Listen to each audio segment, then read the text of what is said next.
السلام علیکم ورحمۃ اللہ وبرکاتہ. محترم ستنه کړی دی چې مور مې مړې په خوب ویني، نو دا ډېرې ورځې کېږي، نو دې ته اوس خورا کرکه ورلېدلې ده، وایي پلانکی به مریض وي، پلانه به وي. محترمه پښتنو خو دا عمر په کرکه کې تېر سو، دا فکر نه کوو چې آخرت ته ورتلونکي یا د آخرت فکر وکړو، بس کرکه کرکه.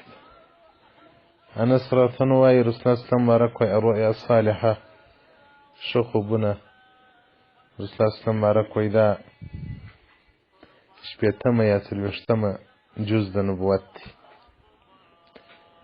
او دغه رنګه وایي د مؤمن خوب دا د الله خبرې دي له مؤمن سره کوي، یعنې معلومات یې مؤمن ته ورکوي. نو د مؤمن خوب د مؤمن لپاره بشارت دی.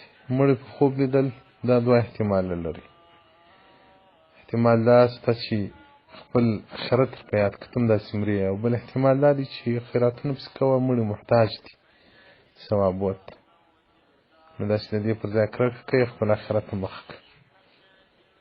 مرقات جلاتم صفحه 430 کتاب رؤیا. نو محترمه مړی په خوب لیدل دا یو تنبیه د آګاهي درکول دي چې نو باران و بس د ځان په غفلت کې مه اچوئ. سپین سرې خدای د لوڼو په غم کې دي یا د زامنو په غم کې دي، آخرت یې هېر دی، قبر یې هېر دی. ځوانان یې بیا د پیشین په غم کې دي، پیشین دي. نو دا مړي په خوب لیدل دا د آخرت لپاره تنبیه او آګاهي ده، د آخرت لپاره کډه برابره کړه سپین سرې، نو د ورځ به بیا دنیایي ته به نه یې ورباندې. السلام علیکم ورحمت